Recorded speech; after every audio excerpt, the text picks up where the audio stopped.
अमरीकी सदर का इसराइल हमास जंग के खात्मे का ऐलान। ट्रंप ने जंग के खात्मे का ऐलान इसराइली पार्लियामेंट में किया। खिताब में कहा कि तवील और भयानक जंग का खात्मा हो गया है। इसराइल के लिए अब कोई खतरा नहीं रहा। ताकत के जोर पर जितना फायदा लिया जा सकता था इसराइल ने हासिल कर लिया। नेतन्याहू अब अच्छे आदमी का किरदार अदा करें। अमेरिका मुश्किल वक्त में इसराइल के साथ खड़ा रहा। उन्हें जो फतह मिली वो हथियारों के जोर पर मिली। अब मुज़ाहमती तंजीम हमास को भी गैर मुसल्लह होना होगा। फ़लस्तीनियों के लिए बड़ा मौका है। तशद्दुद की जगह अमन का रास्ता चुन सकते हैं। इरादा है कि गजा की तामीर नौ की कोशिशों में शराकतदार बनूं। 4 कौमों ने इब्राहिमी मुआहिदे को तस्लीम किया, मजीद भी करेंगे।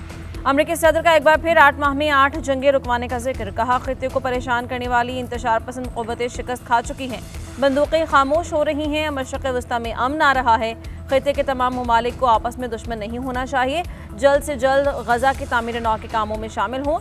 अरब ममालिक की मदद से गजा की तामीर करेंगे। चाहता हूं कि मशरक़ वस्ता के ममालिक मिसाइल के बजाय AI पे काम करें।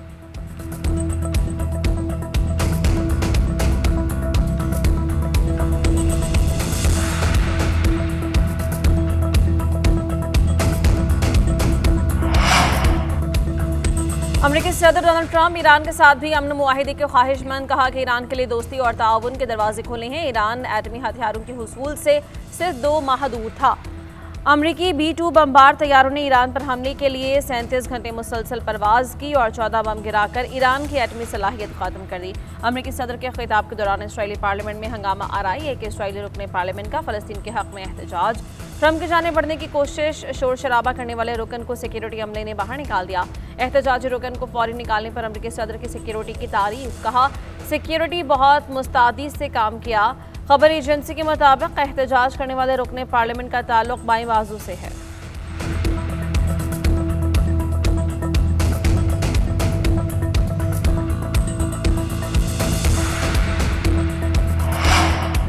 हमास और इसराइल के दरमियान कैदियों के तबादले पर अमल दरामद शुरू। हमास ने तमाम जिंदा 20 यरगमालियों को रिहा कर दिया। रेड क्रॉस के हवाले इसराइली यरगमालियों की रिहाई के बाद 150 से ज्यादा फलस्तीनियों को भी छोड़ दिया गया। फलस्तीनी कैदियों का रमला पहुंचने पर शानदार इस्तकबाल किया। 28 यरगमालियों की लाशें भी इसराइल के हवाले की जाएंगी। हमास का जब तक दुश्मन मुआहदे पर कायम है हम भी अमल करेंगे। दुश्मन आला इंटेलिजेंस और फौजी ताकत के बावजूद अपने यरगमालियों को रिहा कराने में नाकाम रहा।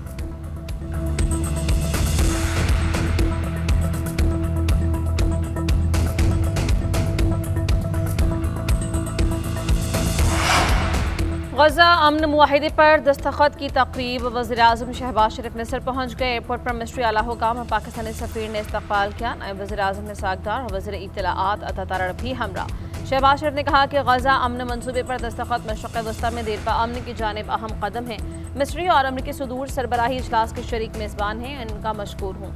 सदर ट्रंप की शानदार क़यादत गैर मुतज़लज़ल आज़म के बगैर हम ये तारीख़ी लम्हा ना देख पाते। उनकी ख़ुसूसी तवज्जो और जस्तजू की बदौलत ही गजा में क़त्ल व गारत को रोकना मुमकिन हुआ है। वज़ीर-ए-आज़म शहबाज शरीफ और फ़लस्तीनी सदर की मुलाकात। दोनों रहनुमाओं के दरमियान मुलाकात गजा आमने सरबराही इजलास के मौके पर हुई। सदर महमूद अब्बास ने फ़लस्तीनियों का हमेशा साथ देने पर पाकिस्तान का शुक्रिया अदा किया।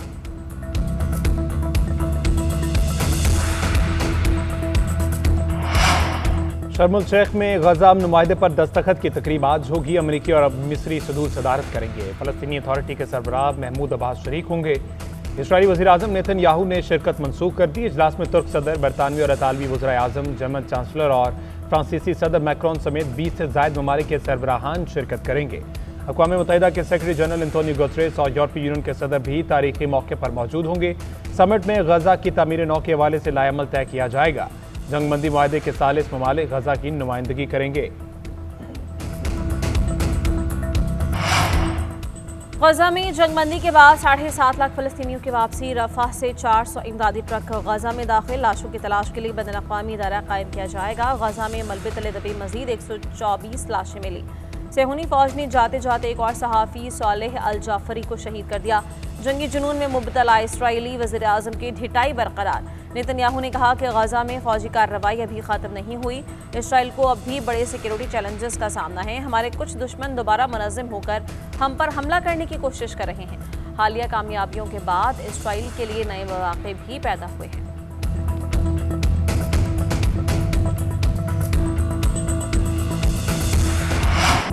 सोहेल आफरीदी खैबर पख्तूनख्वा के नए वज़ीर आला मुंतखब 90 अरकान ने सोहेल आफरीदी के हक में वोट दिए। अरकान की मुबारकबाद, नेक ख्वाहिशात का इजहार। ऐवान से खिताब करते हुए सोहेल आफरीदी ने कहा, पर्ची से वज़ीर आला नहीं बना, मेहनत करके यहाँ पहुँचा हूँ।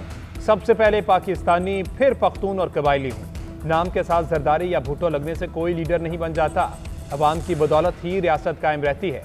लंदन प्लान में केपी में पीटीआई को खत्म करने का मंसूबा भी बनाया गया। कुछ दिनों से कहा जा रहा है कि बानी की जेल तब्दील की जा रही है। ऐलान करता हूं, बानी की बगैर मुशावरत जेल तब्दील की गई तो पूरा पाकिस्तान जाम करेंगे। मैं एहतजाजी सियासत का चैंपियन हूं, फ्रंट से लीड करूंगा। यस बॉस ना कहने पर मेरे लीडर की हुकूमत को गिराया गया। पीटीआई सोहेल आफरीदी की अलबरदारी के लिए पेशावर हाईकोर्ट पहुंच गई। चीफ जस्टिस हाईकोर्ट ने दरख्वास्त पर समाअत की।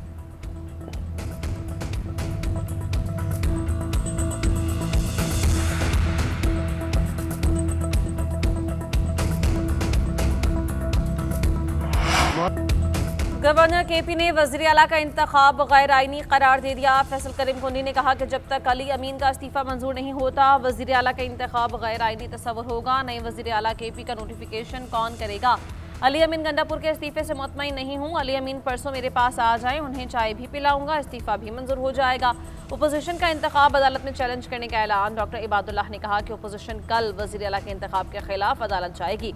हम तो कल तक समझ रहे थे कि इस्तीफा मंजूर हुआ, इसलिए उम्मीदवारों ने कागजात जमा करवाए। अपोजिशन ने वज़ीर आला के इंतखाब का बॉयकॉट और ऐवान से वॉकआउट किया।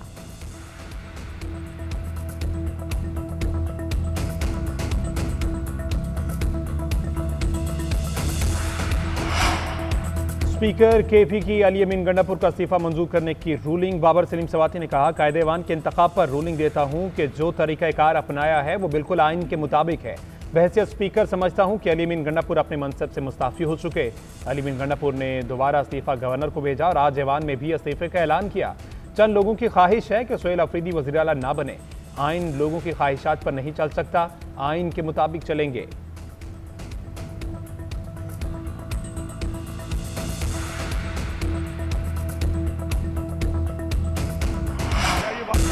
अली अमीन गंडापुर की फ्लोर ऑफ द हाउस इस्तीफे की तस्दीक असेंबली से खिताब करते हुए कहा, मेरे इस्तीफे के साथ मजाक हो रहा है। 8 अक्टूबर को अपना इस्तीफा गवर्नर को भिजवा चुका हूं। जैसे ही बानी का हुक्म आया उसी वक्त मुस्ताफी हो गया। मेरे लिए एक वक्त आया कि कुर्सी बड़ी है या पार्टी लीडर का हुक्म। मैंने बानी पीटीआई के हुक्म के मुताबिक कुर्सी छोड़ दी। बानी के साथ मिलकर आइन और कानून की जंग लड़ेंगे। सूबे में इस वक्त सबसे बड़ा चैलेंज दहशतगर्दी है। मसले का हल है कि बानी पीटीआई को रिहा किया जाए। सोहेल आफरीदी को खुशामदीद और मुबारकबाद। 19 माह में जो किया उसका मवाजना दीगर सूबों की कारकर्दगी के साथ कर सकते हैं।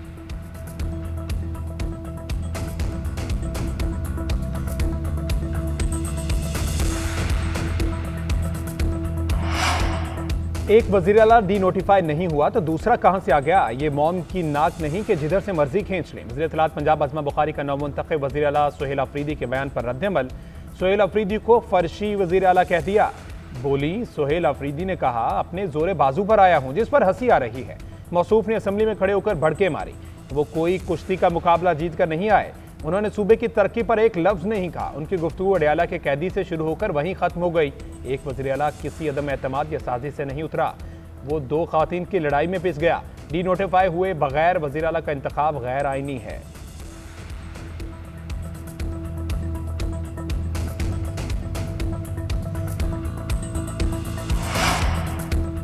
लाहौर टेस्ट का दूसरा रोज बॉलर्स के नाम 11 विकेट्स गिरी। पाकिस्तान ने जनूबी अफ्रीका को स्पिनर्स के जाल में फंसा लिया। मेहमान टीम 216 रन पर 6 विकेट्स गंवा बैठी। नौमान अली की घूमती गेंदें 4 बैटर्स को चलता किया। सलमान अली आगा और साजिद खान की एक विकेट। रियान रिकल्टन 71 रन बनाकर आउट हुए। डी जॉर्जी 81 रन के साथ विकेट पर मौजूद। पाकिस्तानी बैटिंग लाइन पहले इनिंग्स में 378 रन बनाकर आउट हुई। दूसरे रोज पाकिस्तानी बैटर गुज़श्ता स्कोर के मजमूए में 65 रन का इजाफा कर सके। मोहम्मद रिजवान और सलमान अली आगा के दरमियान छठे विकेट की शराकत में 163 रन बने। सलमान अली आगा भी नर्वस 19 का शिकार हो गए, 93 रन बना सके। Wicket keeper batter Mohammad Rizwan 75 run बनाकर आउट हुए। मातुसामी ने 6 बैटर्स को पवेलियन की राह दिखाई। पाकिस्तान स्टॉक एक्सचेंज में बड़ी मंदी। मार्केट में 2.4% गिरावट। कारोबार के दौरान 4,650 से ज्यादा पॉइंट्स की कमी। 100 इंडेक्स 1,58,443 पॉइंट्स की सतह पर बंद हुआ। उधर पाकिस्तान में सोने की कीमत नई बुलंद तरीन सतह पर। फी तोला कीमत 5,500 रुपये महंगा होने से 4,28,200 रुपये पर पहुंच गई।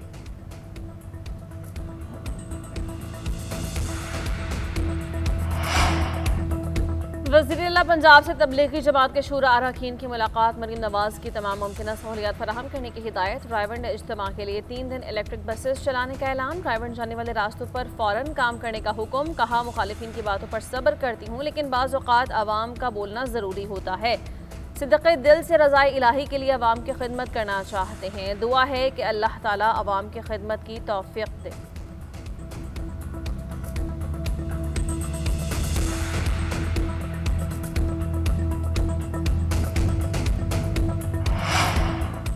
आईनी बेंच में 26वीं आईनी तरमीम के खिलाफ दरख्वास्तों पर समाअत। जस्टिस अमीनुद्दीन ने इस्तफसार किया कि आप फुल कोर्ट क्यों चाहते हैं। सुप्रीम कोर्ट बार के साबिक सदूर के वकील आबिद ज़ुबैरी ने कहा कि अदालत के अपने फैसले हैं कि ऐसे आईनी मामलात में फुल कोर्ट होना चाहिए। जस्टिस जमाल खान मंदुखेल ने कहा, आप ये कह रहे हैं कि 8 जजेस बैठकर फैसला करें तो गलत होगा। क्या आप समझते हैं कि मौजूदा बेंच मुतसिब है? आबिद ज़ुबैरी ने मौक़िफ़ अपनाया कि हम किसी जज पर एतराज़ नहीं कर रहे। दरख्वास्त बहुत अहम नौयत की है, इसलिए तमाम जजेस पर मुश्तमिल फुल कोर्ट होना चाहिए। जस्टिस नुसरत हिलाली ने रिमार्क दिए कि एतराज़ उठाया जा रहा है कि चीफ जस्टिस और मौजूदा आईनी बेंच खुद 26वीं तरमीम का नतीजा है, तो फिर क्या आईनी बेंच फुल कोर्ट का ऑर्डर दे सकते हैं? अदालत ने केस की मज़ीद समाअत कल सुबह 11:30 बजे तक मुलतवी कर दी।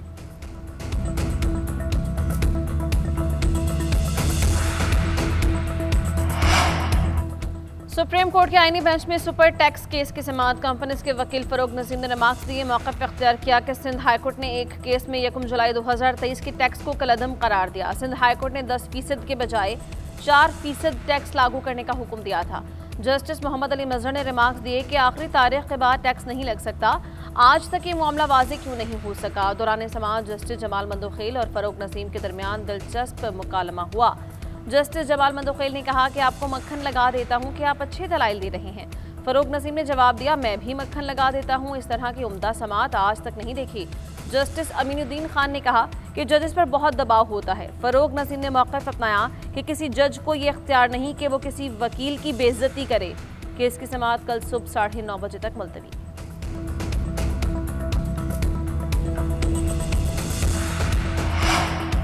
मजहब के नाम पर मुसल्लह जत्थे बनाना, सड़कें बंद करके अवाम को यरगमाल बनाना तौहीन मजहब है। 2 साल गजा में जुल्म और खून की होली खेली गई, किसी को एहतजाज याद नहीं आया। जब जंगबंदी हो गई तो एहतजाज शुरू हो गया। वज़ीर दिफा ख्वाजा आसिफ एक्स पैगाम, कहा वक्त आ गया है हमारे माशरे को यरगमाल बनाना, मजहब के नाम पर तशद्दुद का सबक पढ़ाना बंद होना चाहिए। नफरतें और तकसीम खत्म करें, दुनिया और आखिरत संवारें।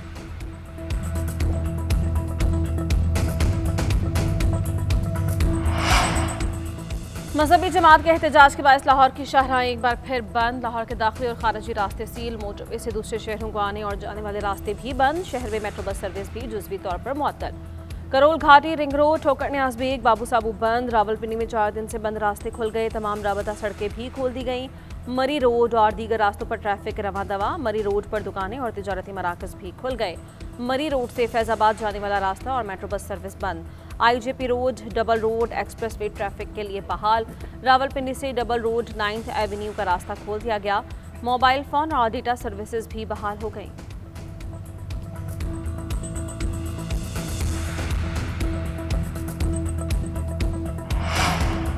अफगान बच्चों को इंसदादे पोलियो के कतरे पिलाएंगे और फिर उन्हें मुल्क बदर करेंगे। वज़ीर-ए-आला सिंध मुराद अली शाह का ऐलान। कहते हैं बदकिस्मती से कुछ लोग हर चीज़ को मनफी बनाते हैं। पोलियो वैक्सीन में कोई मसला होता तो शहीद मोहतरमा आसमा भुट्टो को वैक्सीन ना पिलाती।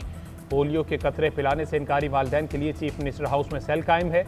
पोलियो वायरस सिर्फ 2 ममालिक में रह गया। हमारे लिए शर्म की बात है कि हम पोलियो वायरस को आज तक शिकस्त न दे सके। मुल्क भर में चौथी इंसदादे पोलियो मुहिम जारी। 19 अक्टूबर तक जारी मुहिम के दौरान 4.5 करोड़ बच्चों को कतरे पिलाने का अदम मुकर्रर। बच्चों को विटामिन ए की इजाफी खुराक भी दी जा रही है।